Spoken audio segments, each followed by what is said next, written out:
That's what I'm going to have to do. Oh. Wow. Abrupt musical. Yeah, guys, it's fade out is the idea. It's not so much nicer. I just realized with the black background, it would have been really cool. Like, have you seen all those? You have to sort of dangle them on have them sort of back hover there down with a black glove, and they could move it around. Yeah, just have someone up there on the ref puppeteering. And then we could, call in and explain that. How could that happen if it wasn't a real deity flying around behind us? Hey, how's everybody doing? It's the Atheist Experience. We are live. It's Sunday, March 8th, 2009. I'm Matt Dillahunty. That's Martin Wagner. Howdy. Howdy. We got Muhammad here, and Muhammad's little friend now. We have two sacred cows. Along with the FSM. Yeah. Well, and these, I don't know which of Muhammad's childbrides this might have been, but anyway. But it's a good family resemblance all the same. So yeah. So this is the Atheist Experience, where we start off every show by insulting people and pissing them off, just so that they get a misrepresentation about what we're about. It's a live public access show. We'll be taking telephone calls probably very soon. And we're sponsored by the Atheist Community of Austin, a nonprofit educational organization promoting positive atheism and the separation of church and state.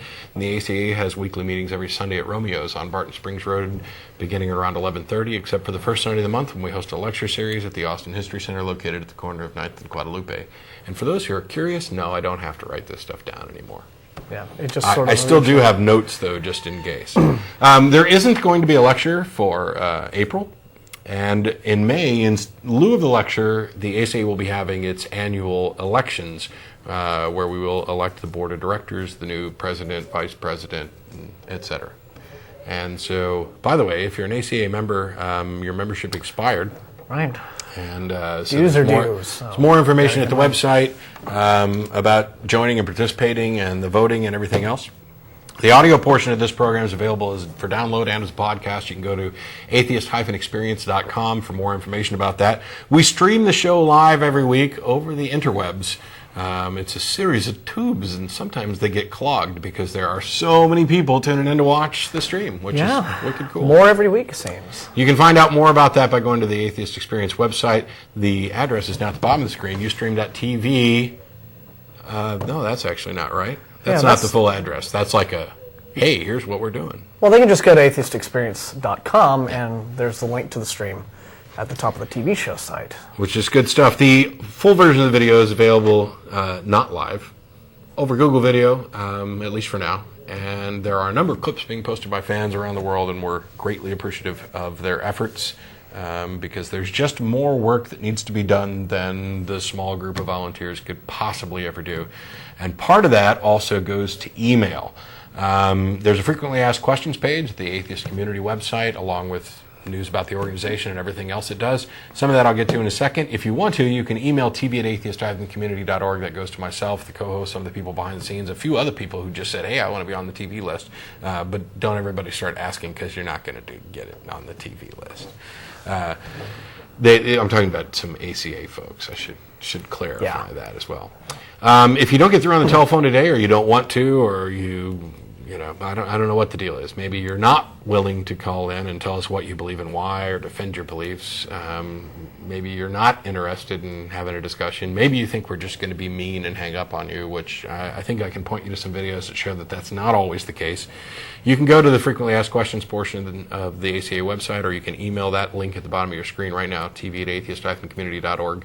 We cannot promise. We cannot. That's even better than a promise. Yes. It's a promise. I cannot promise twice to answer all of them, but we do read all of them that aren't consumed by a spam filter. Yeah. And we're doing a pretty good job of answering a good chunk of them. Please don't feel like I spent so much time writing a big long email to the guys at the Atheist Experience, and they never wrote me back, those bastards.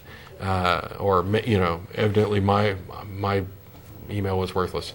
Actually, the longer it is, in some cases, the less likely you are to get a response, just because there's so much email coming in. The longer ones, I hate to say it, often get skimmed. Yeah, they get trimmed. They tripped up by our TLDR filters. It's an unfortunate reality. And quite frankly, because I get email from theists who would like to argue specific points, as sad as it is, those are more likely to get answered than, hey, you guys are doing a great show. Could you do a show on this particular topic? Topic suggestions and stuff, everybody on the list sees them, and I don't say, Martin, would you like to come in next week and please talk about dominionism? The co-hosts pick their own topics. Well, all right, Matt, I shall. If something strikes their fancy that you've suggested, then great, we'll do it. And in some cases, since the show's been on for 11 years, some topics have been covered, and some topics have been covered to death, and despite that, we'll cover them again.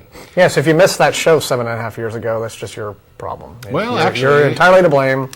You can maybe get it on DVD. Yeah. You can maybe find it online.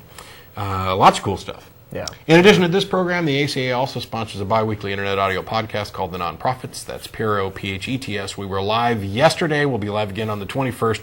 It's hosted by Dennis Loubet. Features me, Russell Glasser, Schilling, Thad Engling, whoever else we feel like inviting. Sometimes we'll have call-in guests, P.C. Myers, Guy P. Harrison. Yeah. We might do more than that. More of that later on. We'll see. But, like I said, this is a call-in show.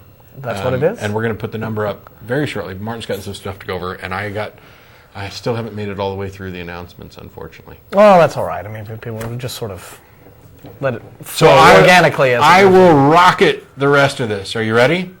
All right. Come on.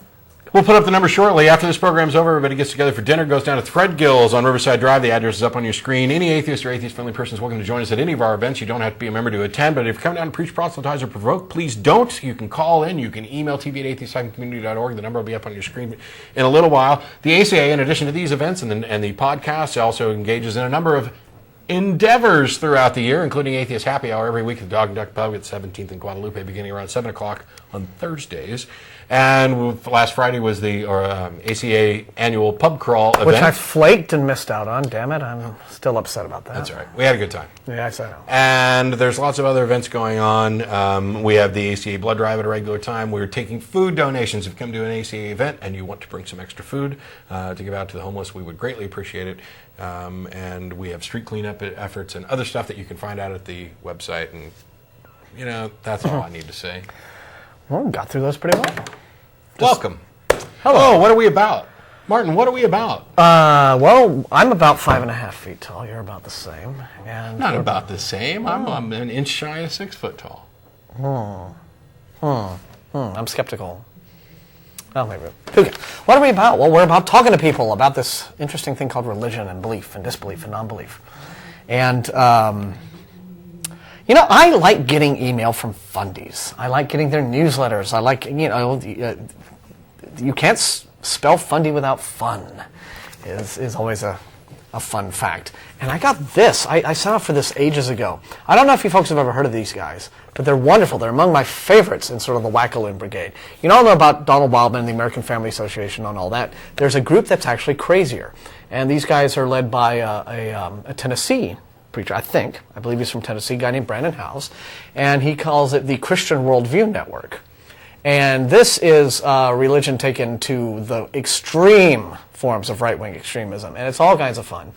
And they do these little, it just all kind of went away. They were doing a really good close-up, and then the camera just shot off into outer space. Yeah, so that's what's happening when we get these little robot drone cameras. There we go. Clearly somebody at home was praying that we not actually show the cover. And anyway, I got this little newsletter that, they call it The Digest, and it's very similar to, I guess, these watchtower things that you find in laundromats and what have you, but they sent this in. They said, email us, send your address, and we will shoot you one of these free. We'll shoot you as many as you like. I was very tempted to just order a whole carton of them, or 1,000 or 2,000 copies, but I just got the one. And as you can see, here's the headline, because you see that it's not like they're alarmist or anything, but they're warning us here. They're saying one nation going under. I assume that's this one. And it says, how America's rejection of a biblical worldview is leading to our demise. Dun, dun, dun. Yes. Now, what are some of these things that we are embracing instead of the biblical worldview? Well, apparently, there's humanism. I guess that's a bad thing, I have adopting a philosophy that's all about human rights and human dignity and equality and egalitarianism and all that kind of stuff. It's bad for their religion. The more humanists you have, the fewer religionists. Yeah, I guess so. Anyway, now postmodernism. Okay, now I agree. Postmodernism is kind of stupid. Yeah, a little annoying. Yeah, it's annoying. But the curious thing is, The only people that I really hear embracing that, once you really sort of back them into a wall and get arguing with them, have been Christian apologists. Yeah. You know, we had a fella some years ago. This was many years ago. And just one example of this. We had a minister. He was a military chaplain. Actually, was invited one Sunday to give the Sunday lecture. This was back when we were a very, very small group, and he was supposed to lecture on a specific topic, as our lecturers usually are. He was supposed to lecture on the topic of atheists in the military, atheists in foxholes. Like, how does the military deal with, you know, okay, you're dead, you're dying, you know, you're out there bleeding out on the field, comfort me, or whatever. You know, how does, or even does the military respect non-belief among the many faiths that soldiers presumably hold, right? Well, he didn't talk about that. It essentially turned into a sermon. It was the Convert the Atheist Day, but he tried to do it in a very sort of easygoing fashion. So, and he began by throwing out a bunch of assumptions that he thought we would agree with. He said, okay, well, here's some areas where I think, you know, on a very basic level we'll see eye to eye, and then we'll go to from there. And the very first thing he said was, truth is relative. That was the first thing he said. And we're all just kind of sitting there. He's like, all right, so is everybody with me? And we were just like, no. And it went downhill from there. It's one of... Does that mean you have an aunt named Truth? Yeah. So anyway, it all just got worse from there. I mean, the poor fellow just got dogpiled after that. By the way... And it was, and I think it unfortunately has... there's now, I guess, been some sort of unofficial policy that it's maybe not a good idea to have theists or at least ministers come and give the Sunday lecture. Although we'd be happy to have... We'll be happy to have one if they don't just go off topic right at the outset and look at it as a... Or if they're interested in a debate, in Right. an actual formatted, even an informal debate, but at least something with a little bit of structure. By the way... but anyway, we're getting off the... You're a filmmaker. Yes. More or less, yes. You kind of shrugged it off. Right. Yeah. I must say, and this is completely irrelevant to the atheist experience. I'm just having a bit of fun, and I want to have some fun with the guys in the booth. A minute ago, when they were doing the close-up, they had a half face of you, and I absolutely loved that frame. And so the challenge for the guys in the booth later in the day is to, at some point, get half of Martin's face and half of my face and merge them. Screened right in the middle. So we're like a persona. Don't do it. Don't have to do it right now. If you go through and plan out exactly what all it's going to take, we'll have fun with it towards the end of the show. So like that Bergman film, Persona, where you have leave a woman and the other woman, and they sort of meld together. And see, that's a film school reference. Yeah, if you know art movies, you'll know that. So you see, I went to film school. Anyway, we got off the topic. So more stuff that they snob you. Yeah. I do love What else is killing us apart from humanism and postmodernism? Well, there's same-sex marriage, evidently. They're oh my gosh. That evolution. Now, the thing that caused us to be here at all is apparently now leading to our demise, evidently. Or is it the fact that people are out there being very annoying and tiresome and accepting scientific facts about the history of the world and life in it, rather than just some Bronze Age myths that want to tell us that the world's only the age of the Earth is actually younger than... The Earth has been around less time than the dog has been domesticated. So, okay, there's abortion. And violence. Yeah. Because religious people are never violent. Well, I like the fact that the list is kind of a mix. I mean, it's things that these don't conform to our particular Christian standards. And then they get down to something that, I mean, sure, some people advocate violence, right, but in general, most people, regardless of their religious beliefs, would probably avoid violence or violence as a last resort type of thing. And yet they toss it on there as the consequence of rejecting a biblical worldview. Yeah. And the very last thing they add as well, greed, because as you know, no religious person has ever been greedy, ever. Just doesn't happen. So anyway, going to the, if abandoning a biblical worldview leads to violence, then maybe somebody might want to look into the church shooting that took place earlier today. Yes. Granted, I'm not the least bit happy that somebody was shot and killed, and I have sketchy reports, and I have no idea what the beliefs were of the shooter. I mean, for all I know, he could have been a nutjob atheist. But I think we'll probably find, as it gets investigated, that there was some sort of personal thing. Yeah. Because the guy went in there, targeted the pastor right there on the podium at the behind the pulpit. So it was, I think, clearly a very intentional.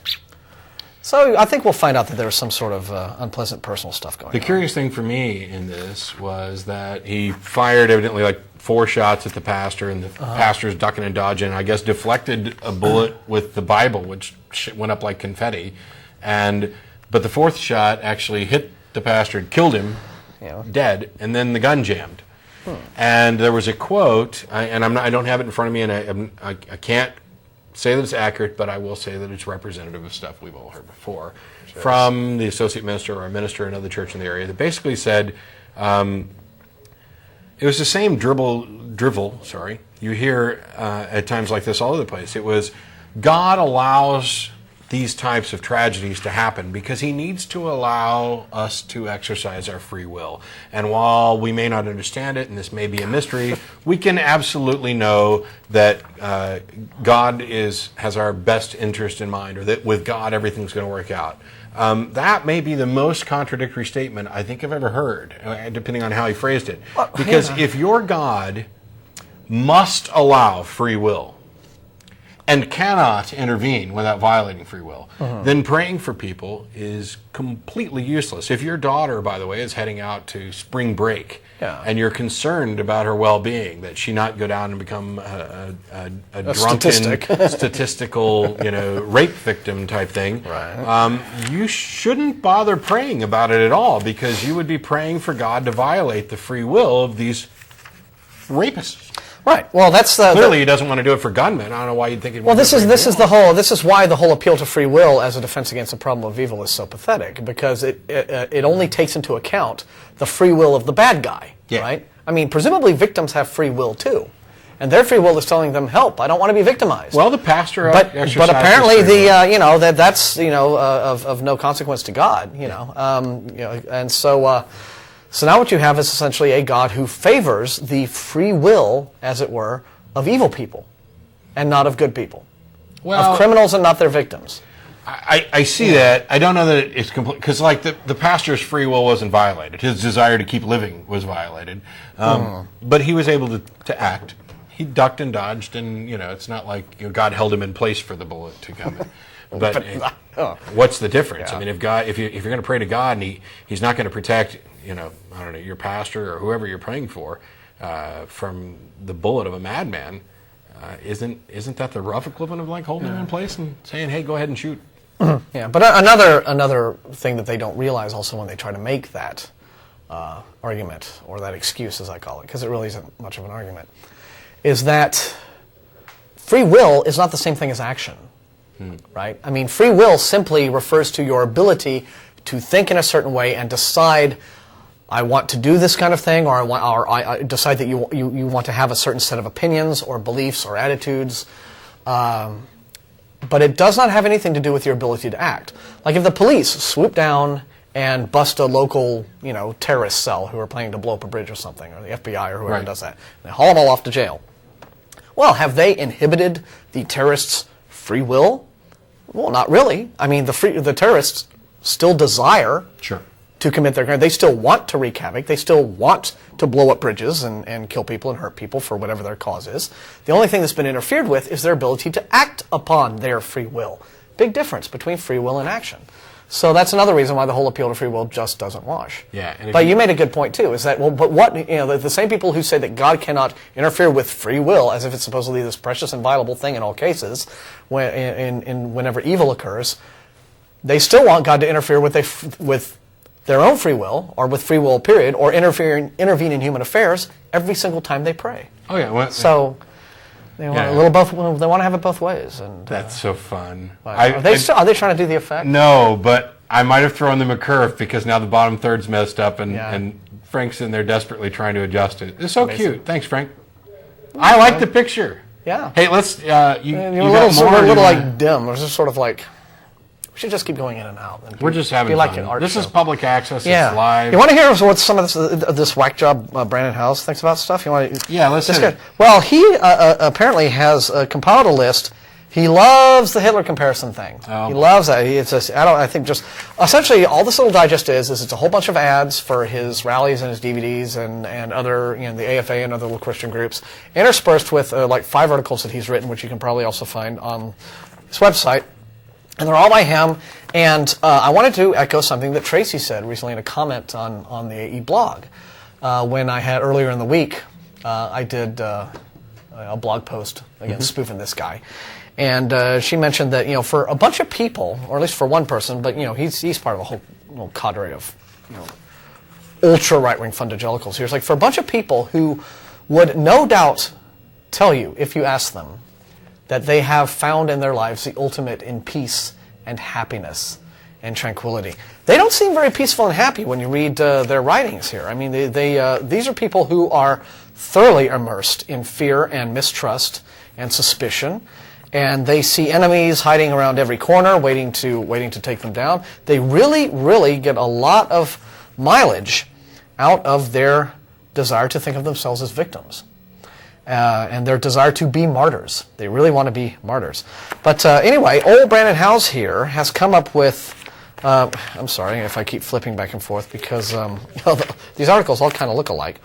But he's come up with 25 comparisons between America today and Nazi Germany. Would you like to hear what some of them are? Is one of them that they were both countries? Well, you see, that would have been my thought first. Like, I'm like, well, what are some of the comparisons we can make? Like, in Nazi Germany, they had trees. And we've got trees, and they had roads with little cars driving around the roads. Sanitation. Oh, and they illegally invaded a country under false pretenses, and so did we. So that's another one that I thought. Wow. Did any of those make the list? No. What have the Romans ever done for us? Right. But this just gives you an idea of this man's really skewed ideas about reality. Let's get the list. Well, number one, Hitler outlawed school prayer in Germany. In 1962, the U.S. Supreme Court did the same for us. Actually, no, that's not true. It is not true at all. The Supreme Court didn't outlaw school. Mandatory school prayer. School-led school prayer. Your kids can still pray in school. They can still read a Bible in school. They can still be part of Youth for Christ. They can still have their little clubs. What we did was we actually enacted a bit of freedom that says you can't show favoritism towards these religions. If an atheist club wants to get together, if other student groups want to get together, they should have access to the same stuff. And because we cannot possibly construct a prayer that would make everybody happy, then we don't construct a prayer for anybody, so that the Muslim child and the Scientologist child, and by the way, I realize I'm pissing Richard Dawkins off as I say this, but I'm doing it a little sarcastically. I don't think that they're Muslims. So that their religious sensibilities aren't offended just because the principal at the school wants to pray a Christian prayer. Anyway, that was way too much. So it was all about, so you're saying it's all about fairness towards everyone. Yeah. Yes, but Brandon Howes doesn't like that kind of thing. He said his idea is diversity is perversity. That's a direct quote from him. Do any of his things actually match up, or are they all as badly mismatched? Well, let me just give you a couple more here. Let's see. Hitler controlled the church using intimidation and threats. A half-century ago, U.S. Senator and Senate Majority Leader Lyndon Baines Johnson promoted a bill that included an amendment to use the Internal Revenue Service to remove the nonprofit status of a church that speaks against the election of any specific political candidate. So, yeah, you see, this is what how he is doesn't that get. controlling the church? I mean, the whole thing was, first of all... well, they're saying, oh, you like this tax-exempt status you have? Yeah. Well, then you can't politicize. You can't endorse candidates. It's a way of stopping misuse of funds. If you're going to take money from people, you don't get to then use it to support political parties. Or specifically taxpayer money. I mean, we, as a 501c3 nonprofit organization, cannot endorse candidates. We can talk about issues, and so can churches. Yeah, but we can't make political... we can't say, elections are happening, and this is our guy for president, and vote for him. We can't do that. Yeah. And so, why... Now, here's one that I think is kind of probably interesting. Wouldn't want to, because... Anyway, go ahead.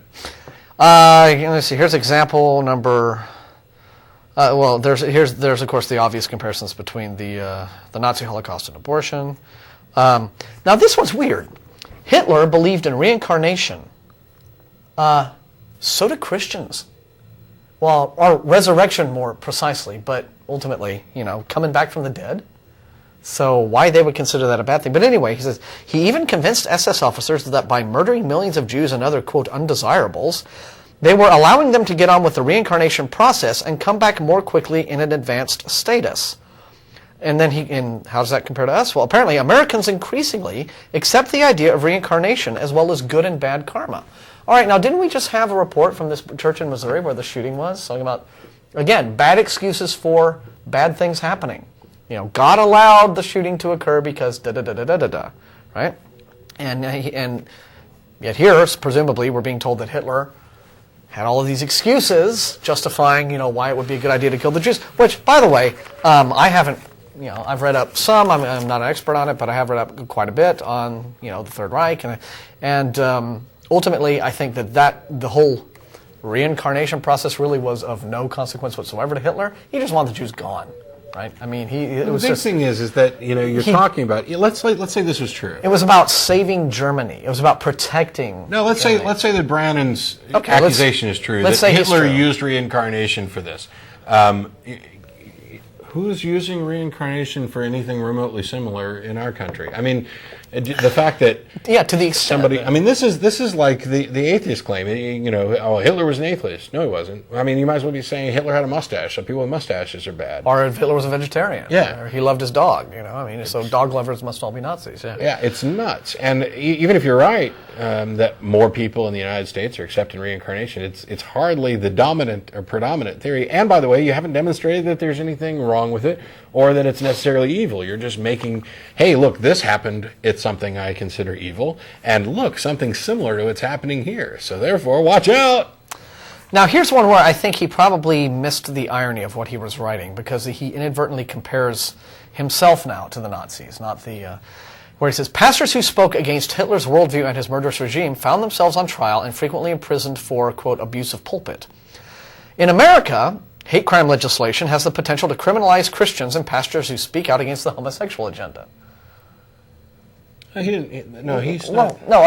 Again, he's saying, okay, pastors who spoke out against anti-Semitism, right, were punished by Hitler. And now he's saying the comparison in the way things are working in America is that pastors who speak out in favor of prejudice and bigotry against homosexuals, yes, are now going to be penalized. So that's what I meant. Yes, he's admitting his own bigotry. Yeah. So this little thing is just it's a window into a strange alternate universe that exists behind this man's ears, and a lot of people. You know, one thing I usually see whenever I write about this kind of stuff on the blog or we get emails or what have you, and there's always someone, and you know, bless them, they want to have.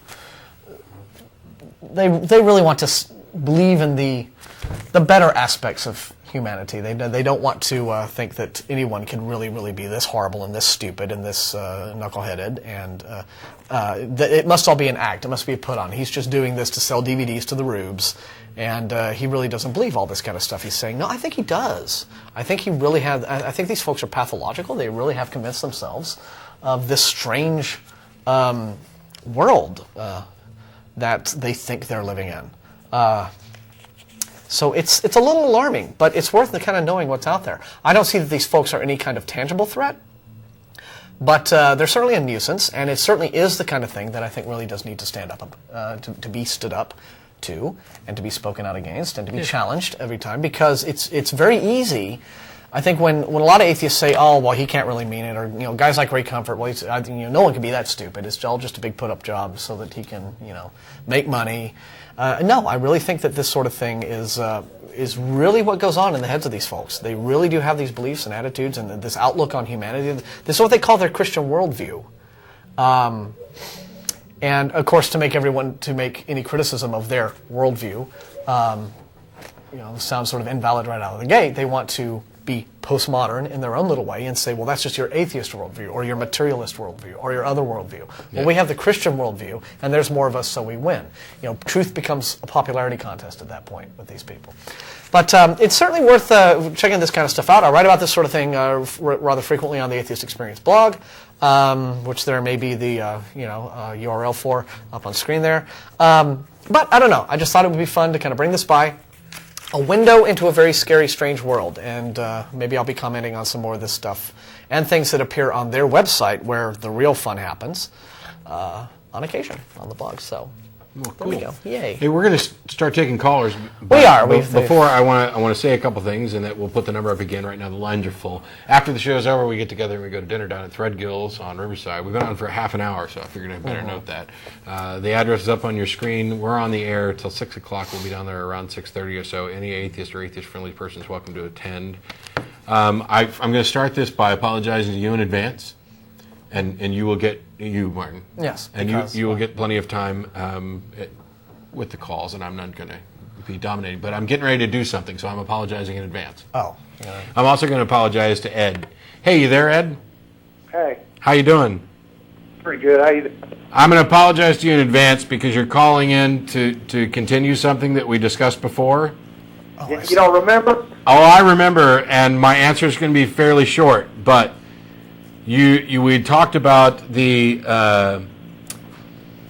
providing a real, tangible benefit to religion that couldn't be achieved by secular means, and you're calling in to say that the fear of hell is an example of that. Yeah, that's pretty good. You did a pretty good job recapping. Yeah, here's my response. The active thing there is fear, and fear can be instilled in purely secular means. It can be instilled because of a lie. There doesn't have to be any truth to it. I can put a gun to your head, and it could be a fake gun. It could be a real gun. Fear is the active agent there in the fear of hell. You can incite people to action through a fear of hell, a fear of a gun, whatever. That's not a benefit of religion, and I'd argue it's not a benefit in the first place. Well, you've already answered in that part. The last time I talked to you, you said it a little differently, but that was the response that you gave, and that Jeff, who I was Jeff to be. By the way, y'all were on early, and I realized I say, but I was not going to ask you why y'all. But then I realized I'm all messed up. And your phone's breaking up too. Yeah, I was going to say, are you on a cell phone or something? Or are you? That's another reason I never get to finish these conversations. There's my cell phone is goddamn demon possessed, and little devil I don't want to tell you.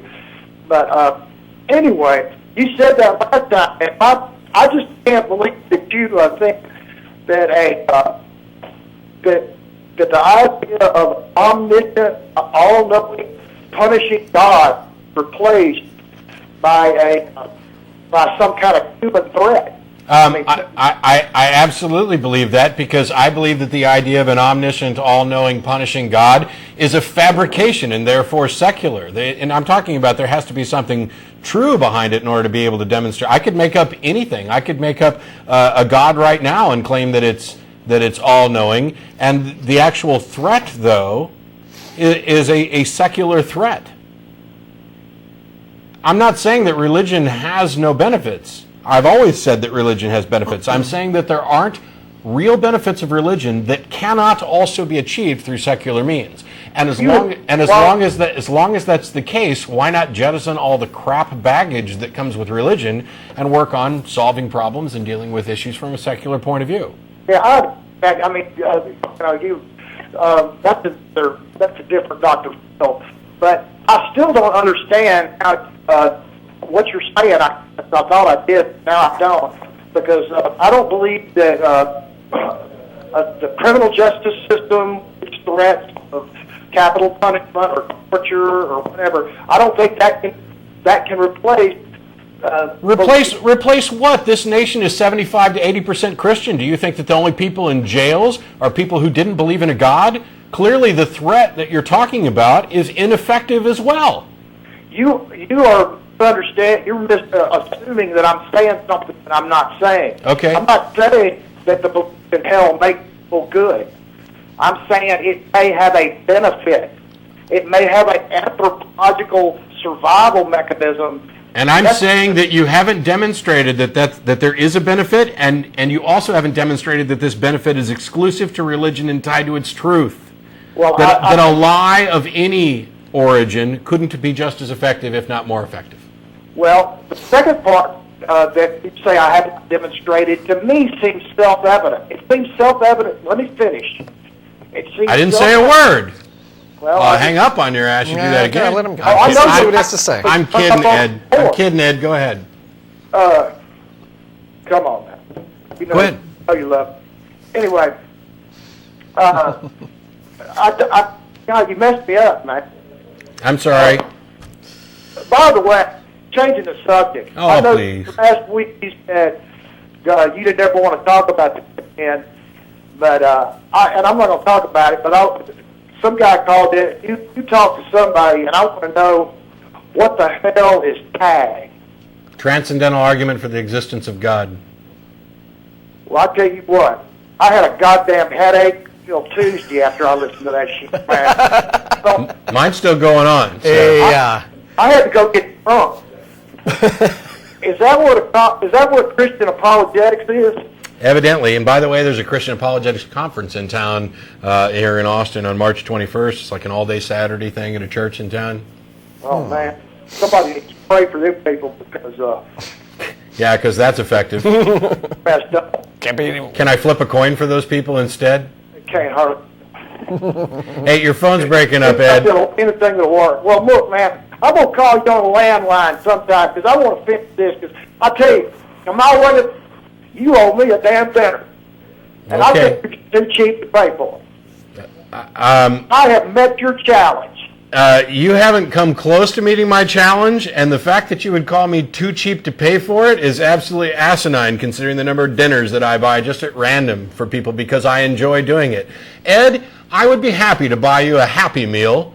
Come on over. I'll give you my cell phone number. You can come down to Threadgill's with us. I'll buy you a Happy Meal just for trying, but you did not meet the challenge for the steak dinner.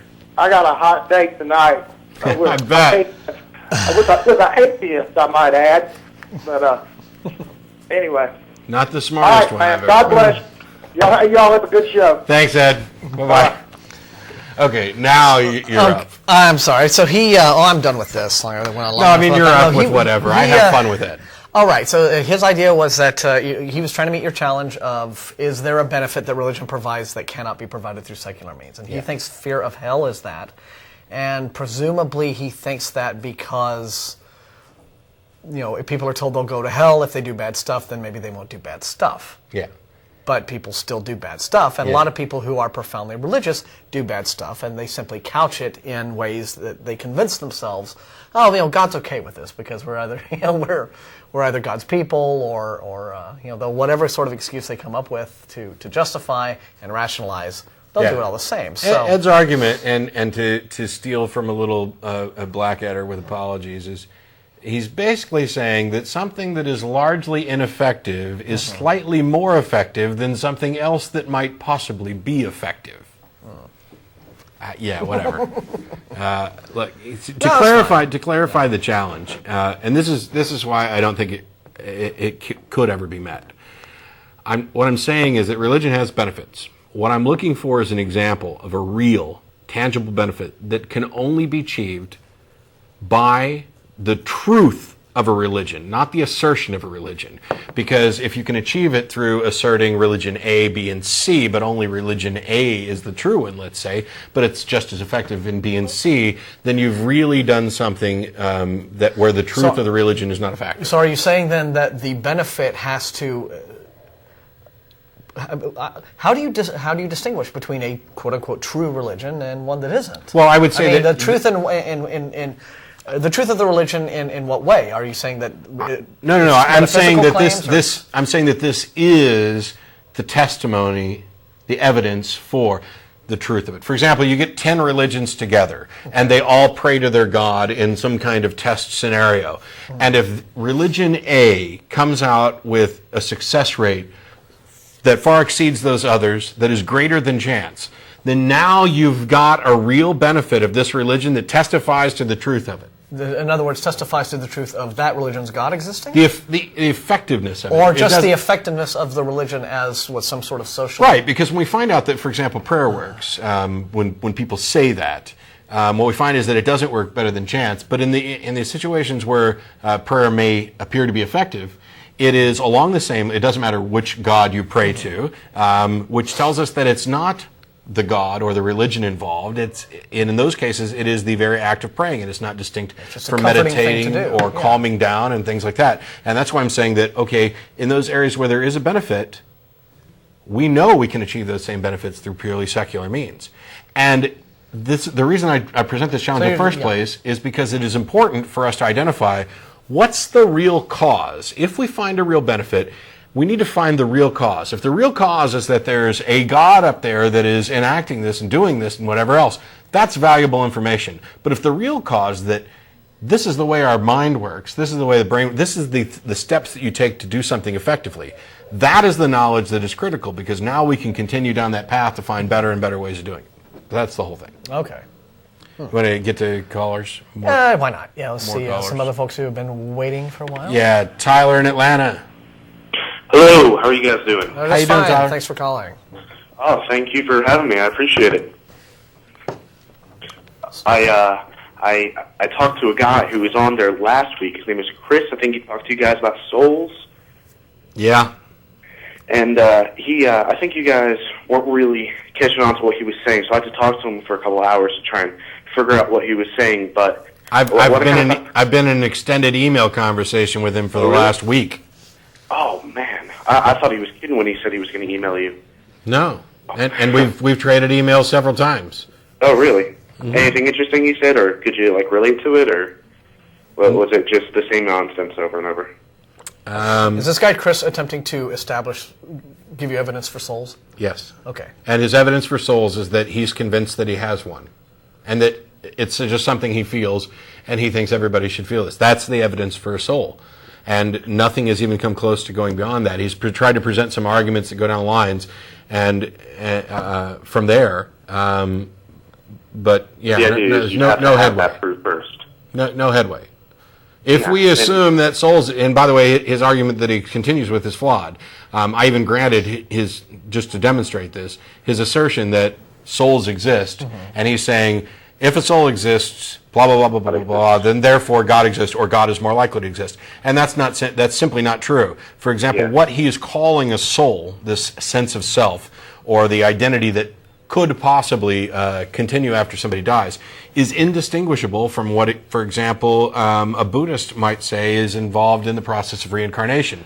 And the existence of that thing, even though I have no reason to think it exists, is not in any way evidence for the existence of anything else, including a God. And yet he's going there. And it's because he's got in his head this specific idea of what a soul is. And if I could just come up with a way of proving it, it would somehow prove God. And it doesn't. You don't get from A to B. Yeah, I mean, I know what you're saying, and it was a little frustrating, because I think the main idea behind what he was trying to get was he was afraid of being just a machine. Mm-hmm. He kept bringing that up over and over. If we don't have souls, then we're just machines. And if we're just machines, then there's no point in life. And I was like, well, machines are kind of based off of what humans perceive and what humans see themselves doing. I mean, we create a rake to rake leaves, but that's only what we would be doing with our hands. We create robots to put the tips on shoelaces because that's what a human would be doing. So technically, machines are basically ourselves, but made with other materials to do what we ask them to do. So I don't ourselves or other things that we've observed. Yeah. I've always been baffled by religious people who seem to think that life can only have any sort of value whatsoever if we are just this one specific thing and can't be anything else. So we can't just be these biological machines. We can't just be a sack of meat. Yeah, we can't just be meat computers walking around doing stuff. No, we have to somehow be these little angels in training or whatever it is that we are, just imbued with some sort of special magical substance that will go on after we die and live forever in Happy Land or whatever. I've always found that really, really strange. Like your life, you're living it right now, okay? And what gives meaning to your life are just, it seems to me it would be the same thing either way, right? Whether we had souls or not. You have achievements, you have, you determine what your goals are, you have interpersonal relationships with your family and your friends. All the things that you do in your life, that's what sort of brings value and meaning to your life. And I think that this is certainly one of the more insidious things about religion, definitely about Christianity, is that what I see about religion is that it really is all about breaking down the individual self-esteem in order to reconstruct that sense of self-esteem with the religion at the center of it. And it says, now, without this, you're nothing. Whereas, until that idea was really programmed into the heads of believers, they would have had no reason to think that any more than anything else. I think it's pretty amazing that I'm this incredible biological machine that can do all sorts of stuff and do it very effectively and efficiently. That I'm the product, not project. Can't talk today. Crazy weekend. The product of eons of evolution. I find remarkable. And that is raw. That appreciation of just life itself is stolen away from religious people. One of the things that Chris said in an email that I addressed is this idea about the meaning and value of a life. Meaning and value are things that we imbue, characteristics that we imbue upon objects, including ourselves. But the theist has this idea of some grander meaning, as if there's some other intelligence out there that would value us, and that without this other intelligence valuing us, we are worthless. That this is all irrelevant, which I find they see very, meaning as very being sad. Meaning as being something that has to be externally imposed upon your life. Yeah, I find that very sad. It reminds me of the people who. A psychologist might evaluate somebody who's in that position in a relationship as having dependency issues or validation issues where they can't do anything unless there's some approving figure to do this. But what Chris said, which kind of got my dander up, was that his view is that this life, this existence that we have, is all ultimately meaningless, even in his view. That the pain here is temporary, and that at some point you're going to graduate from this existence and go on to a better existence or whatever else, and what you suffered here will really become negligible and irrelevant. And I find that to be one of the most appalling ideas I've ever heard, that you believe, not you, and not necessarily Chris, because his theology is not very specific, and I don't want to get into too much detail without him actually being here. But there are people who believe that there's this God thing that created your soul thing, and then stuck it here in this meat sack machine thing for a period of X number of years to judge whether or not it's worthy to go on to what next phase of its existence. Yeah. If you really believed that was the case, then you should kill yourself. Now, hang on. Don't actually do it. I'm not advocating that anybody do this. What I'm saying is that if it was somebody's sincere belief that this existence is relatively meaningless and it is a place to wipe your feet before you go into the happy land, then the natural, logical conclusion from that is that the best thing you could possibly do is kill yourself. And religions know that this is the logical conclusion, which is why some of them have direct prohibitions against suicide. Yeah, they figured that one out pretty early. That was really of it. Well, wait a minute. If Happy Land is where I really want to be and all this is irrelevant, then if I kill myself and I go there now, oh, no, you don't get there if you kill yourself. Yeah, because it's God decides when you go. You don't get to decide when you go. Yeah, they had to add a loophole in there because, it's painfully obvious to anybody. So for these people who've made up their own theology, who have these ideas that don't, where their doctrine or their beliefs don't include a prescription against suicide, I think it's painfully obvious that they actually do not believe what they claim to believe. They just hope that it's true. They just hope that there's something more than this. And while I think on some level it's fine to hope for more, on another level, it's not so fine. Because every minute that you spend hoping for something more is a minute that you're not spending appreciating what you do have, the one and only life you know you're going to get. Yeah, no, I agree with you there. I mean, I know I spoke earlier about like these guys, Brandon Howes and some of these real extremists, and saying, no, I think they really, really do believe this stuff that they're writing here. In terms of their political and their social attitudes and strange ideas about how the world seems to work, I think that they really do believe that kind of thing. They've just convinced themselves of it. There's a pathology there to this level of belief. By the same token, I think that probably a lot of the fear and the anger and the lashing out that you see coming from the real religious extremists is probably based in, and again, I'm sort of, I'm just giving my opinion here, that when you get down to the nitty-gritty of the belief system, the real, the metaphysicals of the supernatural, that sort of thing they're maybe not quite as sure about as they would like to think. And you just don't want to die. Yeah. And so... Me neither. And you certainly can look at very specific situations, such as several years ago when Jan Crouch, who is the matriarch of the Trinity Broadcast Network, right? With the big pink wig. And she came down with cervical cancer, I believe it was. Either that or ovarian cancer a few years ago. Okay, now here's a network that has made tons and tons of money, largely upon the backs of a bunch of really ignorant believers who tune into shows featuring fellows like Benny Hinn. What does Benny Hinn do? Benny Hinn gets up on stages in front of thousands of people and does this and pretends to heal folks of everything from cancer to AIDS to, and get they jump up out of wheelchairs and what have you, right? Now, if the Crouches, who put Benny Hinn on the air and rake in tons and tons of money from his program, really believed he could do what he did, then when Jan Crouch was diagnosed with cancer, why didn't they go to Benny Hinn and get a miracle cure from God? Why did she check herself into Cedars-Sinai Hospital in the oncology wing and get treatment there? Which, by the way, was effective. Good old science. It's because in the end, it's hucksterism. And they really, really don't believe that. And it's sad, though, that they are still, but they still get out there and they promote it. And they put it on the air. And they take money from people who could certainly use the money for more sensible things to plug that kind of stuff, even though they themselves don't believe it. Why would you, bother spending your money, spending your time, spending your efforts believing in something that's so completely ridiculous when it can be explained in scientific terms with evidence, with tests and stuff? Because it's not rational. It's not a rational. Yeah. It's an emotional need that's being fulfilled.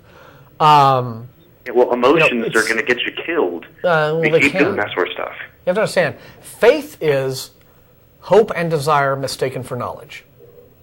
And religion's business is in selling you more hope. Okay? That's the thing. Everybody has things that they can look at in their life, especially right now. We're in the middle of a global economic meltdown.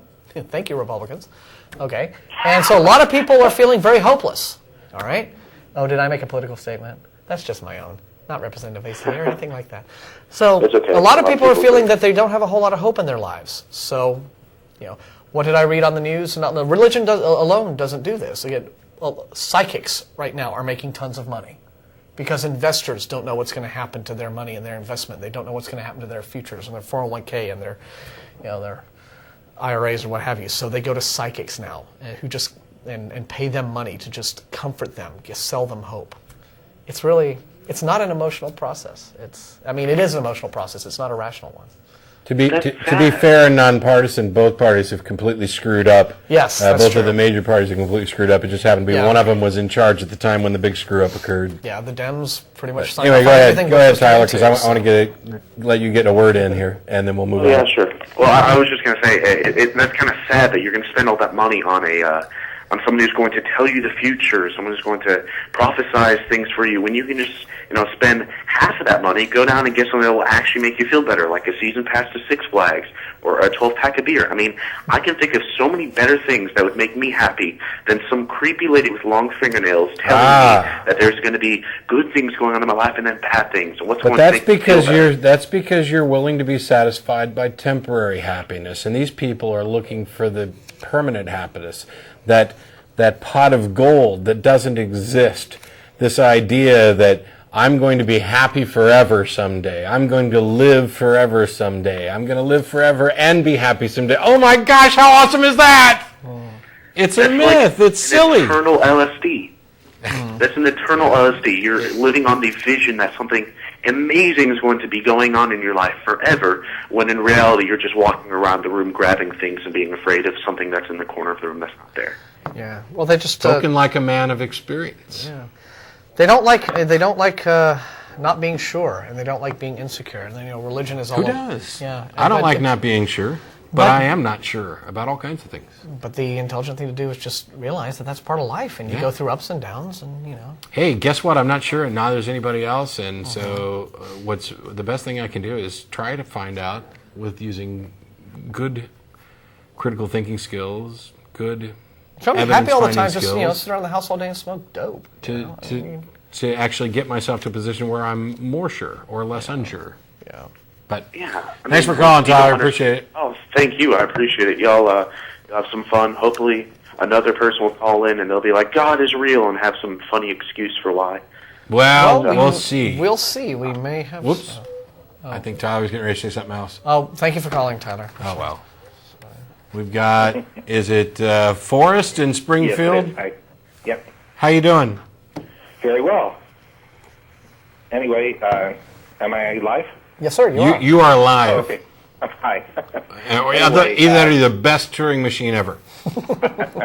I wanted to, first, before anything, I want to ask you if you could just touch bases during this program on the Board of Education, Texas Board of Education, and how that's going with the evolution in the schools or whatever. Yeah. Also, Things were really bad, and then they got better, and they got bad again, and now we're waiting. The standards were put together by scientists and teachers, and they were good. And then Dan McElroy and some of the young Earth creationists on the Board of Education got together and said, we want to add in the strengths and weaknesses language, and things were bad. And then after some discussion and voting, the strengths and weaknesses language was removed, and things were good. And then Dan McElroy decided that wasn't enough, so now he's added something to question the strengths and weaknesses specifically of common ancestry.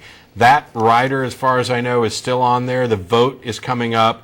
For all of you people who give a damn about education, about science education, and you live in Texas, and some of you, even if you don't live in Texas, write the State Board of Education and let them know that you care.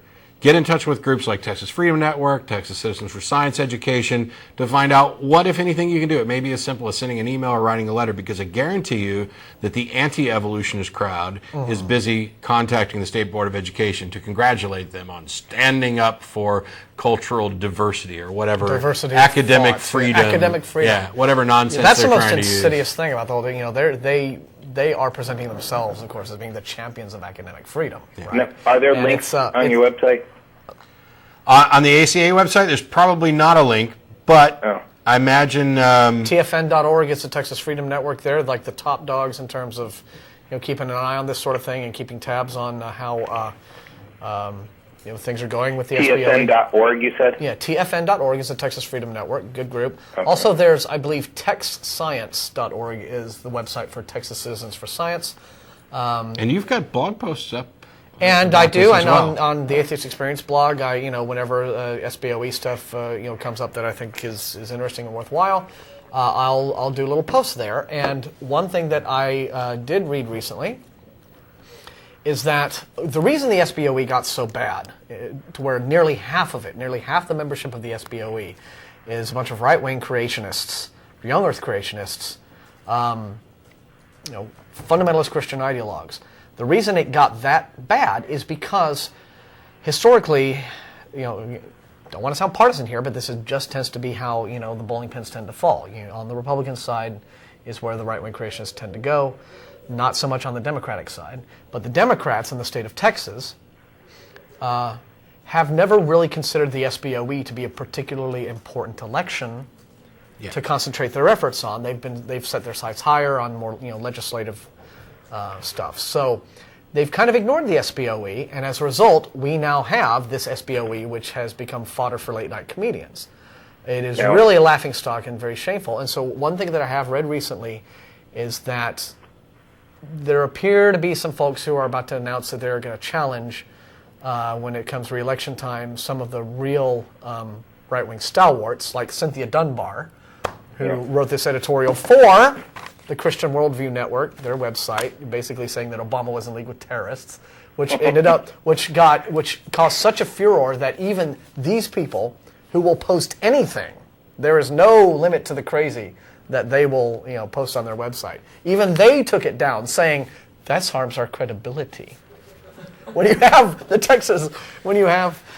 Christian Worldview Network worrying that you are not credible for them, yeah, you're pretty bad. So There may very well be some Democratic challengers. Yeah, and as Schilling and pointed out on yesterday's Nonprofits, even the Pope's science advisor is okay with evolution. And when you find that your views are more backwards than the Vatican's, maybe you ought to rethink a little bit. Well, I'd like to go on a little bit, if I could. Yeah, please. The subject you were talking about before, I'm a firm believer in that the minds of children have been brainwashed through not only indoctrination but by assimilation. And I'm so thankful for people like Richard Dawkins and Christopher Hitchens, who finally, we have people out there. We finally have scientists, besides Eugenie Scott, which for the past 10 years has been pretty vocal, but now we have some major scientists out there fighting for us. And then we have the internet, which I don't know if you're familiar with Aaron Ra, who is just amazing, and also Thunderfoot. And then we have children, or not children, but people in their young 20s from other countries, all helping to educate people who hook up to the internet. Yep. And what an incredible thing.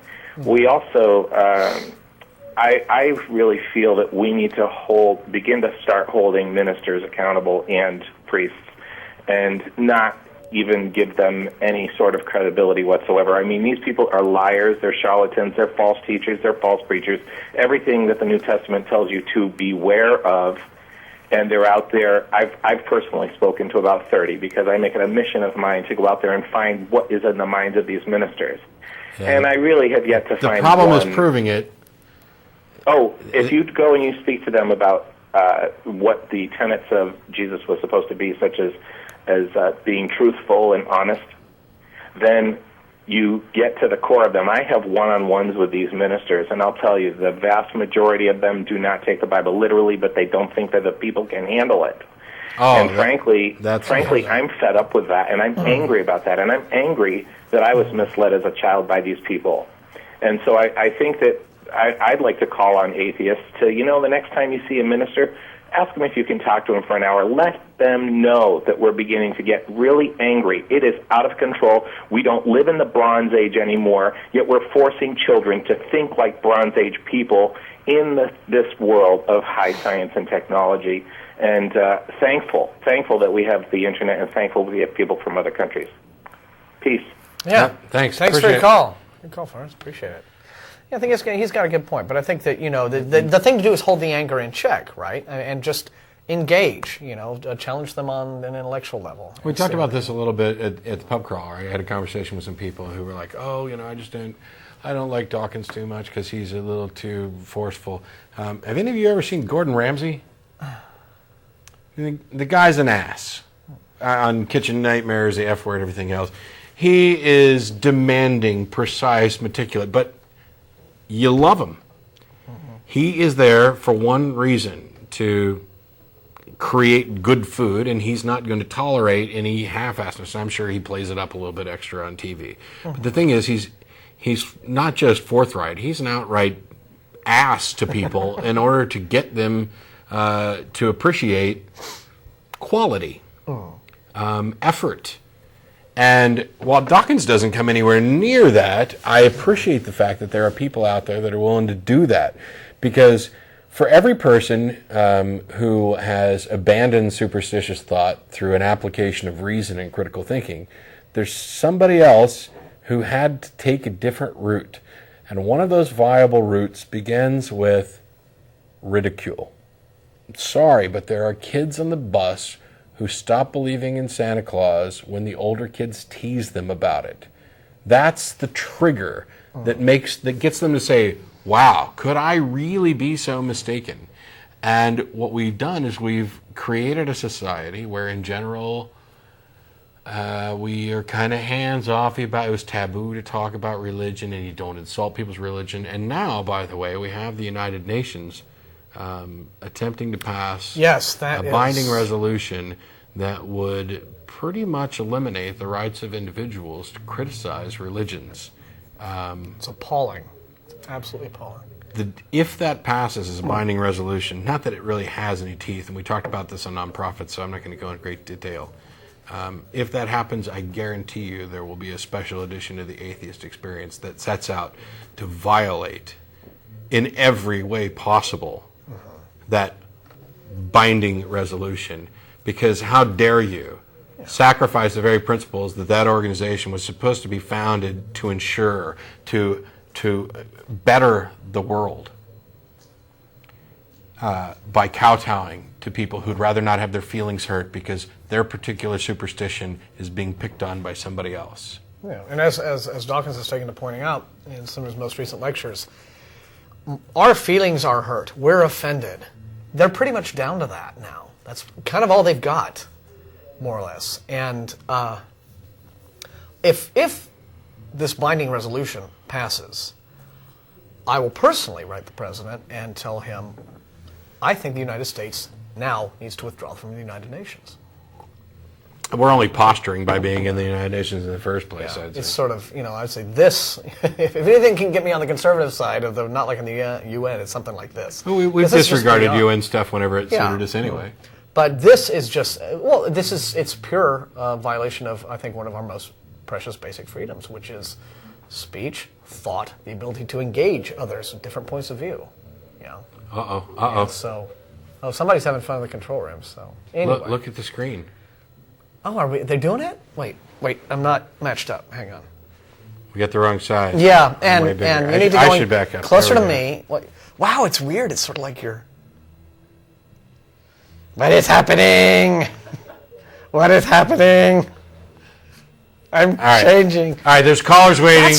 God, we're being frivolous. Yeah, there's callers waiting. We're talking about. Why'd you have to do it when we're talking about something serious like the UN stuff? Yeah. Why couldn't you wait till I was making fun of Ray Comfort again or something? Anyway, we've got screw the UN. Stephen in Alberta. Hi. How you doing? Good. We apologize for making you wait while we had fun for no good reason. Being frivolous in the control room.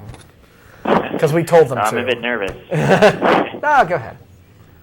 All right. I called in to talk about this whole debate about the existence of the soul. Mm-hmm. And I wanted to before I start with my arguments, mention that I think people enjoy believing in the existence of a soul because the brain is a lot more vulnerable than the soul. I mean, the soul is supposedly perfect and everything about you is like saved and it cannot be erased by illness or old age and so on, and people find comfort in that, I think. Which I think is evidence for why we can be No, this isn't evidence. No. What I'm saying that I agree with you, and I think that specific example is evidence for why we can be virtually certain that there's no such thing as a soul. I suppose. What's the mechanism? For example, if there's a soul that is you, that is unharmed, unchanging, and it's working through this brain. If we perform, let's say, a hemispherectomy on the brain, do we create a second soul, or do we just copy the soul? I mean, because you can end up with two distinct personalities, two different things doing this. Yeah. Well, I'm not arguing in favor of the conventional idea of a soul. So, it's just I use that term because people understand what it means. Do they? I think they have, like you said, a conventional idea about it. It's this sort of wooey thing that when you die, it's a version of you that gets to not die. Yeah. That's really what it boils down to. But beyond that, specifically, I mean, if you want to try to pin people down on, where does your soul reside in your body? That's always one that they'll always, on the one hand, they'll say it's a non-physical thing, but then if it's part of you and you're physical, where exactly does the link between soul and body and mind exist, and does your soul reside within you? Is it in some other plane connected to you by a silver cord, or what some belief systems have? When you try to pin people down on that sort of thing, and they're just not really sure. They just want to know. They just want to have a thing that they can call a soul, so they can say, when I die, I really don't. That's really what they want to believe, I think. But to be fair, we're going to pause right here, and Martin and I are not going to say anything, and you have at least 90 seconds to make whatever your case you're going to be uninterrupted. All right. So when do I start? Right now? Now. Okay. Oh boy, how do I start? kind of difficult to explain. There's something called personal identity, numeric personal identity, and that is basically the distinction between you and me as separate things, although we are composed of the same things and we have similar functions in our brain. And what interests me about this particular subject is that it is, like, let's say the condition X is what makes me conscious. If that condition can occur after death in some way, I would basically have an afterlife. And it's basically, is it possible for condition X, the thing that's making me conscious, to reoccur in the future sometime after I die? Here's another way of looking at it. Is dying similar as going into a coma? The difference may be just that if you're in a coma, it's reversible, and we know that, but perhaps death is also reversible in some way. Does that make sense? What are you? Okay, that was 90 seconds. You got in under the time, but I didn't want to break my own rule and interrupt. It completely makes sense. But I think we're talking about a couple different things here. There's a problem with the definition of death. What might have qualified as death before it doesn't anymore. And whether or not death is permanent is an interesting question. We bring people back from being dead all the time, every day in hospitals. In some cases, for specific treatments, you kill the person, by most definitions, and then revive them. While there may not necessarily be a moment of death or whatever else, and it could be possible, maybe you could cryogenically freeze somebody for 35 years and bring them back and revive them. Were they dead during that time? Okay, the label really doesn't matter. They were in a state where their consciousness essentially ceased, or as far as we can tell, ceased. I think my thing is that in order to advocate the kind of sense of self that survives this that you're talking about, there has to be a demonstration that when I am done, when my body is completely destroyed, that there is still something that is me that persists separate from the physical.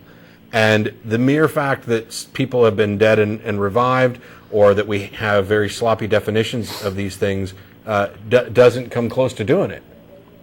Yeah. And I like the point that you made also about how identity is a very important factor in all of this. Because I think that is one thing that really informs a lot of people's beliefs about the soul and their desire for the afterlife. Again, when you get right down to it, what they want is for the thing that survives after death to be them. Like, whatever goes on after I die had better be me, otherwise there's really not a point to it.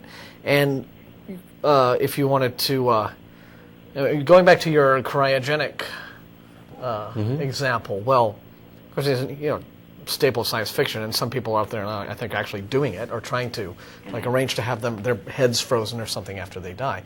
But again, it's never actually been done. I mean, we've never had a situation where a cryogenically frozen brain has, been in its, little freezer for however many decades. Not a human brain. And a human brain, and then you bring it, and then you thaw it out and bring it back, and it wakes up and none the worse for his experience. And it's like, hi guys, how is everyone? What's been going on?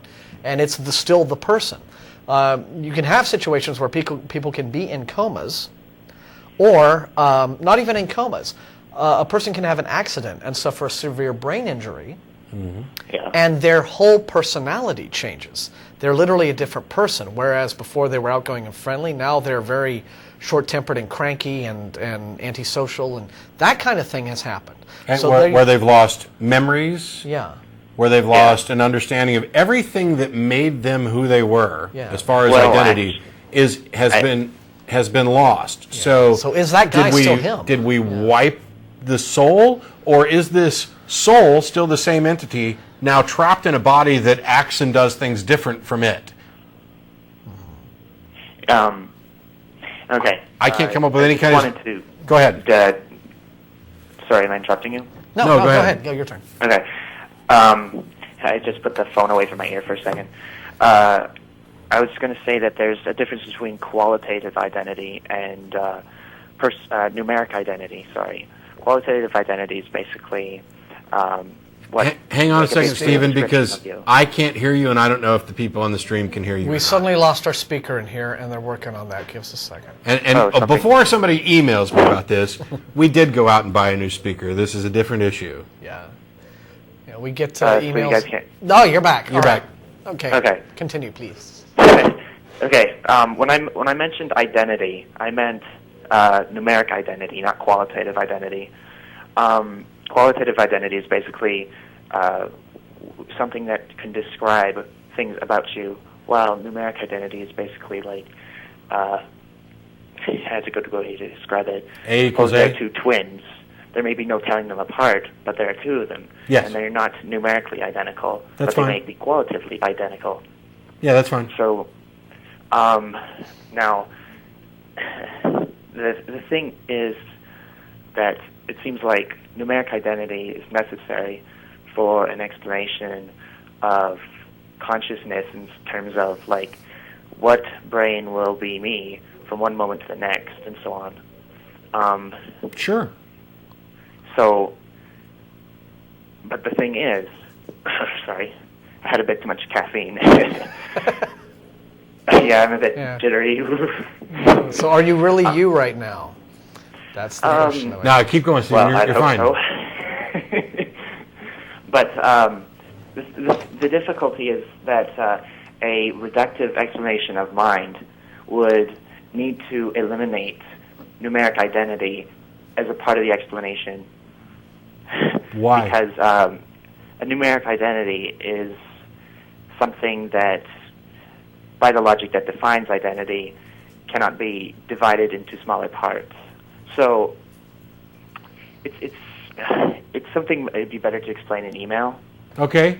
Then I'd suggest you go ahead and email tv@atheist-community.org. I'm always happy to. I've had a conversation about this same subject, actually, in a couple different aspects. There's beginning with the transcendental argument and the logical absolutes, and then moving on to Chris, who called in last week to talk about souls and identity and things. And I'm on board, I think, with your statement that the mathematical identity, the X is distinguished from something, whatever's not X, is necessary in order to come up with that sense of self that matters. What I'm not sure I'm getting is your kind of narrowed down point about how it seems contradictory what you're saying. So yeah, if it's better in email, do it that way.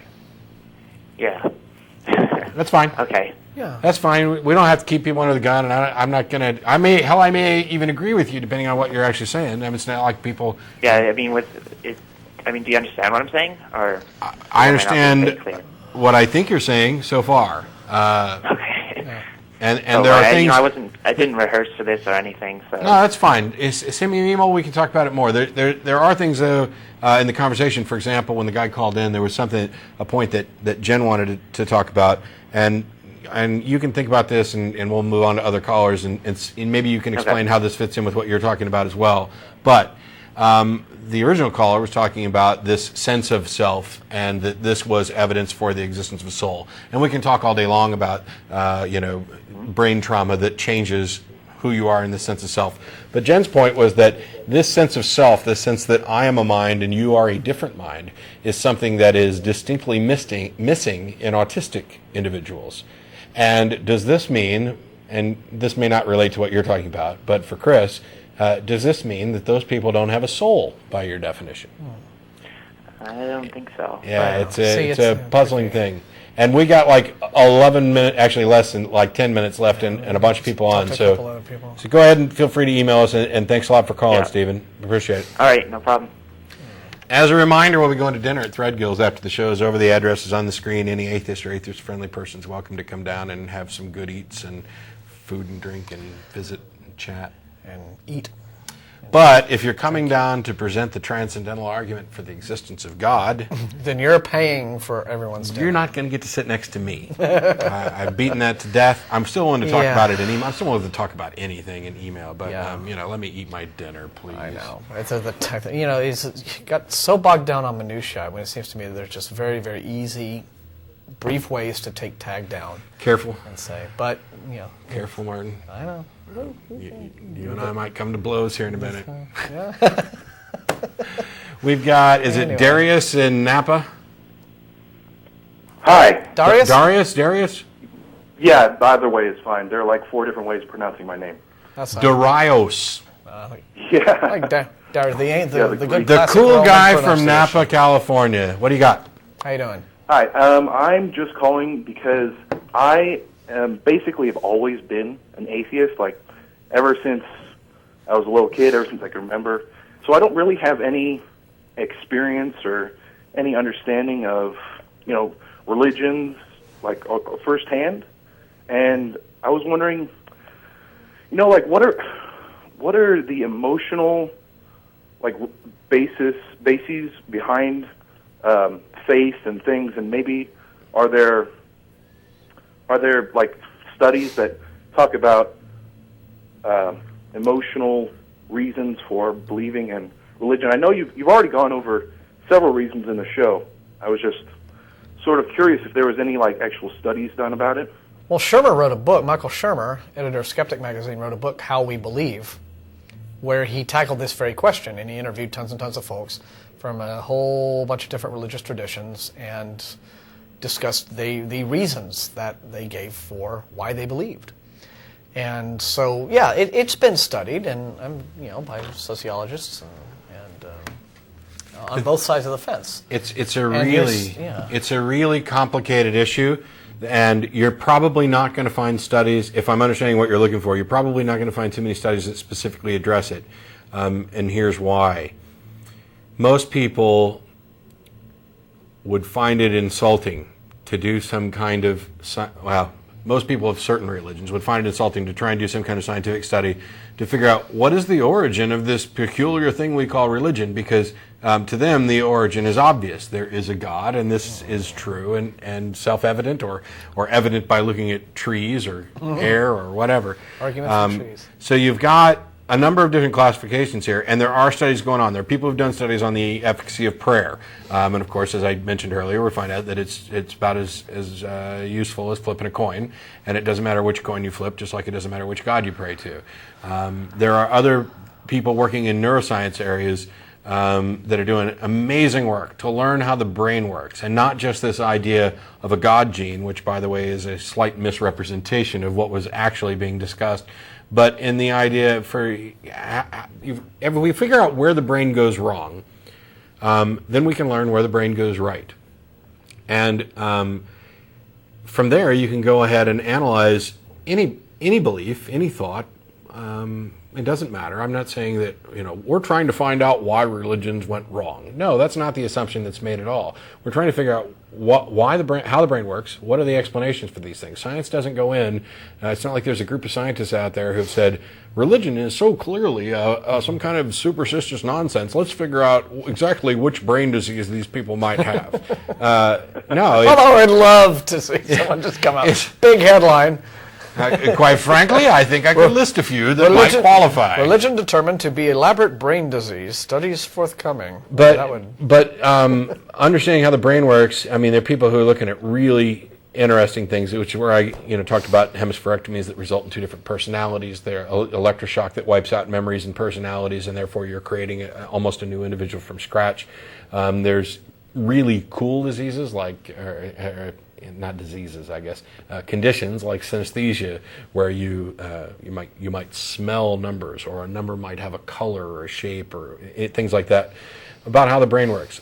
Then there are sociologists and anthropologists who study the historical origins of religion and which religions tie to which ones, and we already have some understanding of this way back in time, before anybody had ever heard of Moses or anybody else. There were plenty of religions, and what they were these kind of animistic, shamanistic religions. And there's some progression you can almost nail down, where you have this worship or reverence for the grand mysteries in nature. And then as people started explaining those mysteries, as we began to master fire, all of a sudden fire became less and less impressive as a god, because, hey, we could start a fire whenever we wanted to. Fire is now our tool. And, there's a period of time where fire went from something that was of the gods to a gift from us from the gods to our tool to I got a Bic lighter in my pocket. And you have this projection of self onto animals and trees and other entities around. That's where you get animals. There's a progress you get through. And there are people that are doing the grassroots thing. I'll hold this up. I don't know that this, actually, I can say, I love Guy, but this doesn't qualify, and Guy would admit that it doesn't qualify as any kind of scientific research at all. It's 50 Reasons People Give for Believing in God, and Guy is an author who tackles this subject really, really well. He's not necessarily insulting or anything else. It's a good book I enjoyed reading. We had him as a guest on Nonprofits. But they're real things that people have said when he went around to ask, why do you believe in God? Well, divine justice proves my God is real. And a sacred book proves my God is real. An answered prayer proves my God is real. Yeah, there's any... better safe than sorry. As many reasons for believing in a God probably as there are believers. Yeah. I've always thought, coming from... having been a Christian up to my adolescence, I think that you can take all these and you can sort of filter them down, perhaps to one or a handful of basic desires that religion fulfills, insecurities that religion helps you to manage, and moreover, it's just about being able to put a human face on the universe. The universe is big. It's really dark, it's full of space and vacuum, and we're a little speck of dust in it. And that's kind of rather existentially intimidating until you find a way to put a human face on the universe, and suddenly it's not so cold and impersonal and indifferent. And I think that's probably just a lot of it. Yeah. And you become more special, and when the world's got you down, there's somebody who's got your back no matter what. That's appealing. Now, all of this is speculation, conjecture, and some of it's based on obviously our bias that there aren't any true religions, or that there aren't any religions that represent truths in any kind of metaphysical sense. I don't think you're going to find a study that really does what you're looking for, because if there was, I was going to say we'd know about it, but that's not really the point. Yeah, there's not an answer to the question, why are people religious? Yeah, that's the thing. And if we ever found, like, I don't know, that the one religion answer, gene. Yeah. See, there have been a few studies recently. I'm feeling some books about the whole, like the God part of the brain, right, and trying to come up with genetic ideas for why it is that we're predisposed to belief. And there may be a little something in that. I haven't really studied it in depth enough to know.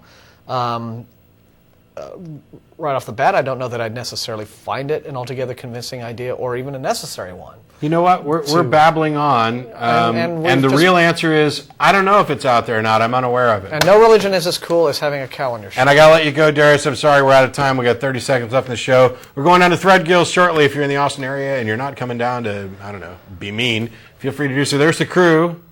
Hey, crew. Ooh, There's the half screen. They're not. Hey, we'll see you next week. Russell will be in here then, and I'll be off.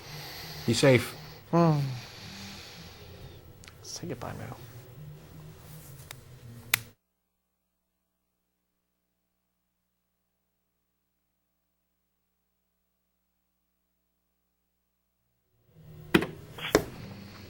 Russell in Chanhassen, Minnesota. Chanhassen. Welcome. Yeah, I was just wondering what you guys' opinion was on Sam Harris's big thesis that we should be more open to criticizing religion in Western society. I'm just wondering what you guys thought about that. That we should be more critical, more open to criticizing Islam. Well, sure. I mean, any belief system. Well, I know. If he's saying we should be more critical of Islam than other religions, then I'll say yes conditionally, because I think you should be as critical of any religion as the religion deserves by how egregiously what its tenets are and its people behave. Oh, okay. Well, I think Islam is like more relevant because of all the violence that's due to it. Except that. Yeah, in the grand scheme of things, I got no problem at all saying that it's a danger and a threat, and especially in the world stage. But the single religion that affects my life the most, that is most likely to limit my freedoms, and that I think also serves to enable other religions. And the other problems with other religions is Christianity. I live in a country that's majority Christian, and they are the vocal ones. They have the power, and they, man, you had representatives in Oklahoma trying to get pronouncements against Dawkins because he's an evolutionary biologist who wrote a book called The God Delusion, and that's not in keeping with my personal superstitions. And I'm offended, and I have to pass a House resolution you hurt my talking about how offended I am. Again, being offended is all they've got. As long as there's people out there of whatever religion who think that because their feelings got hurt, everybody else needs to shut up, I'm going to tell them to go to hell. In a figurative sense, obviously.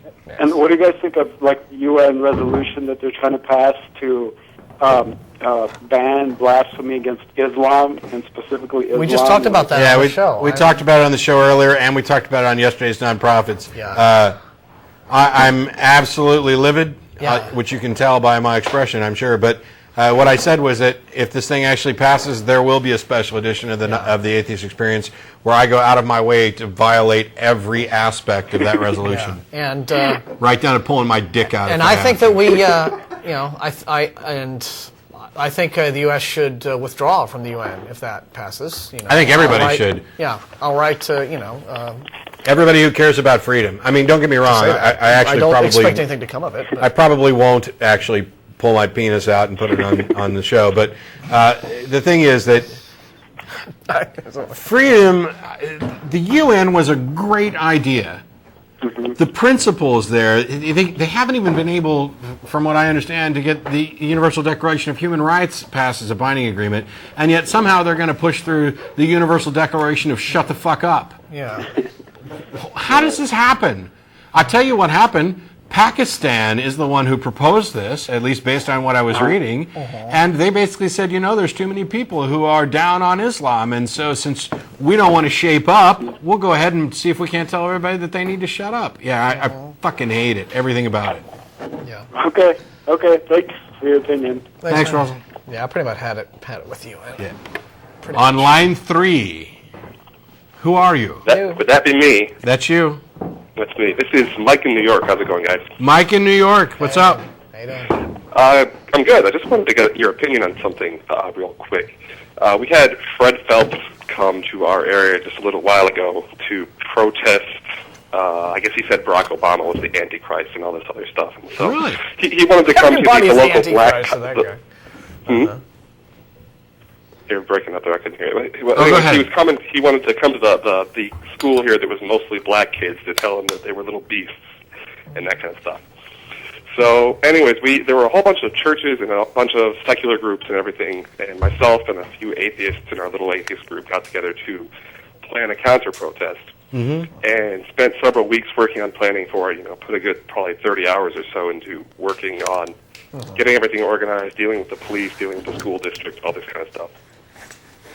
And the day before the counter-protest, somebody took it upon themselves to buy a domain name called godislovealbany.org and turn it into a religious protest.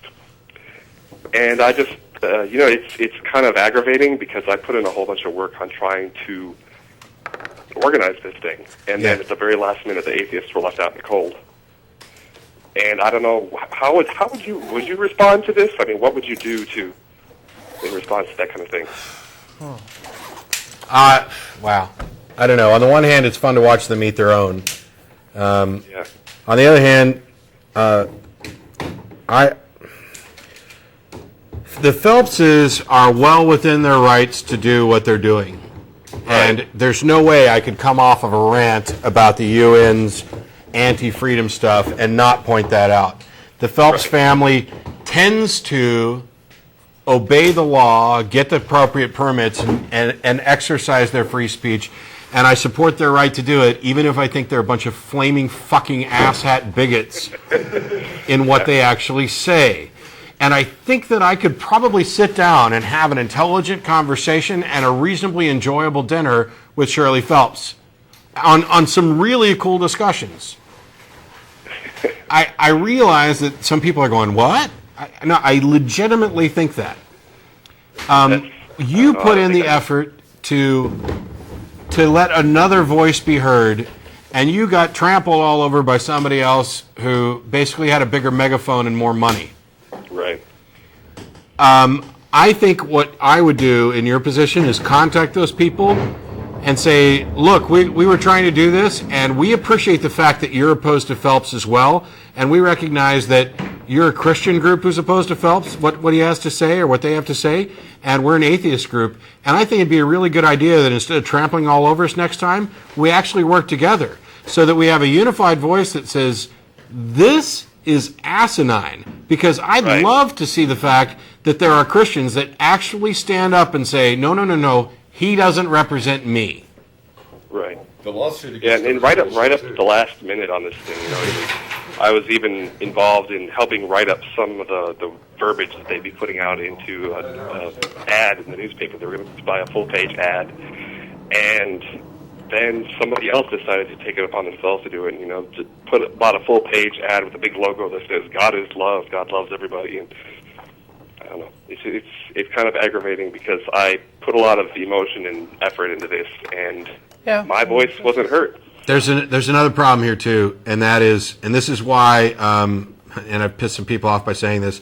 This is why I actually, while I don't respect the actual views, I have a great deal of respect for the Phelps in general, in the sense that they're coming there to say what the Bible says, and there's another group that's saying, no, the Bible doesn't say that. It says this. Okay, where? Where does it say that? It says it in your head. Right. Yeah, I absolutely agree. I know that he actually is following what the Bible says. My disagreement with him is for his intolerance. It's his hatred. So yeah, I agree. When I say I respect them, it's in a very, very limited and very, very specific way. I still think they're a bunch of bigots, and I'd rather they shut up, but I'm not willing to impose my preferences upon them. And by the way, they're not trying to impose their preferences upon me either. I don't have a huge problem with the Phelps. They are advocates of free speech and freedom, and they're not doing anything. They could care less if I converted to accepting their doctrine. Because you'd still be evil. They're grandstanding, and they're not trying to save people or convert people or make people change. They're just letting them know, hey, according to what we believe, you're going to hell. Right. Have a nice day. I mean, that's their message. God hates you. Have a nice day. Isn't that wonderful?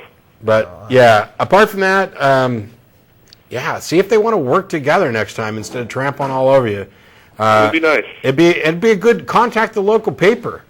It'd be a great thing to say, hey, you know what? The atheists and some Christian groups are getting together to stage a counter-protest or counter-rally to the message of hate that the Phelps are bringing.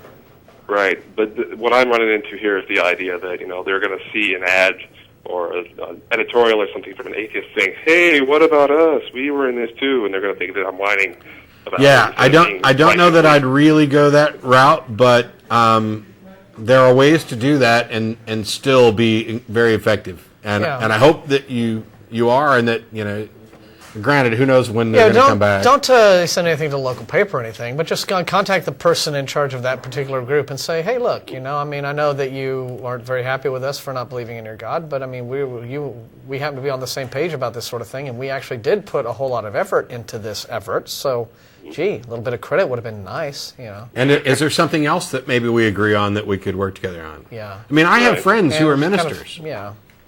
It's kind of funny because on the topic of something else we could work together on, they're trying to turn this into a continuing thing now, but now they're running it through the whole God is Love website, so it's like they permanently locked us out of the deal. Like somebody is trying to exploit the whole situation as an opportunity. Say, hey, let's promote our little church. Maybe you could take out an ad that says, we agree, as long as God is an electrochemical state in my brain that represents an emotion, woohoo! Yeah. I'm going to unplug. But anyway, we are heading out for dinner, so time. I'm gonna cycle real fast through the lines. But thanks a lot for calling. Yep. Okay, you have 10 seconds. Or not. Who's this?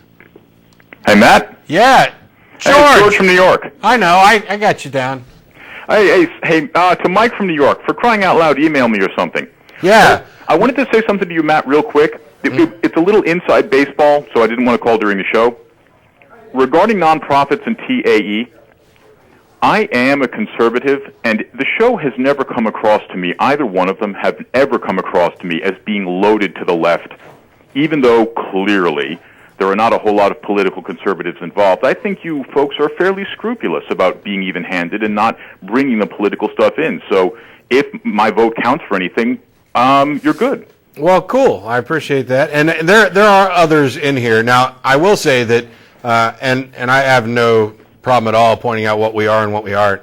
The nonprofits has been more political in the past and definitely more liberal Democrat leaning. I mean, Russell and I have gone on there. Russell's unabashedly bashed libertarians, and we have no problem at all pointing out right-wing stuff. But, you know, my thing is that point out a liberal Democrat or a Green Party or whatever who did X when I've complained about X, and I'll complain about them too. Yeah. So anyway. Some people are hypersensitive to it. I think they are rather barking up the wrong tree, though. And I think part of the reason for that is that when you are an atheist, a reasonable thinking individual, and you have views about, for example, finance that are more consistent with people who aren't necessarily so reasonable and intelligent, or who don't share your views in other areas, you feel like a real outcast. I mean, if you're a fiscal conservative to the point, and that is more important to you than social issues, and therefore you are Republican leaning or right wing leaning in that area, you're stuck as kind of the oddball within that group. And so you think that attacks on that group for their social stuff says anything about you, and it may not. I mean, I have no problem. I had no idea what your political leanings were. Don't really care. You're a sharp guy that I like to talk to, and actually we could have lots of fun debates in other areas now. But I got to run. I can dig it. One of these days I'm going to surprise you guys and show up at Threadgill's, and then we'll have a real party. I doubt that. I'm skeptical. Matter of fact, I double dog dare you to get your ass down here. Let's see, New York to Texas. Hey, are you going to TAM 7? I planned to. I don't know if I can hook it up because things are going on at work. I'm lecturing at Penn State on March 31st, and the funding from that lecture is probably going to go towards getting me to TAM 7. I can't guarantee that I'm going. When is TAM 7? July, I think the 6th, the weekend, around that time. If you go to randy.org, there's the information's up there. I'm planning on going and taking Beth, and I know there's some other ACA folks who are talking about going too. So what I might do is line my way onto Fred Phelps' bus and get there that way. As we get closer to the event, I'll let people know for sure whether or not I'm going. And as I get closer to the, wow, I'm just realized I may not have much opportunity. Somebody will get the word out, and I'm not sure that I can get the word out because I don't know how big of a venue they've got or how many people they can hold, but I will be at Penn State on March 31st. Unfortunately, 50 miles away or 50 minutes away from where I'll be speaking at the same time on the same date, Ayaan Hirsi Ali is speaking. And, I mean, come on. Given the choice, I'd skip my lecture to go listen to her talk. You can't have a double bill? You know, I'm not sure her security would let me through, despite the fact that she and I would get along. No, it's completely different things, and it's coincidence that it happened that way. But otherwise, what I would have done was I would have scheduled the talk for April 1st, and I'd have gone to see Ayaan Hirsi Ali on the 31st. But I got to run, George. Thanks for the call. And to the rest of you who are waiting on the line, we're done. Call back another time. Love you.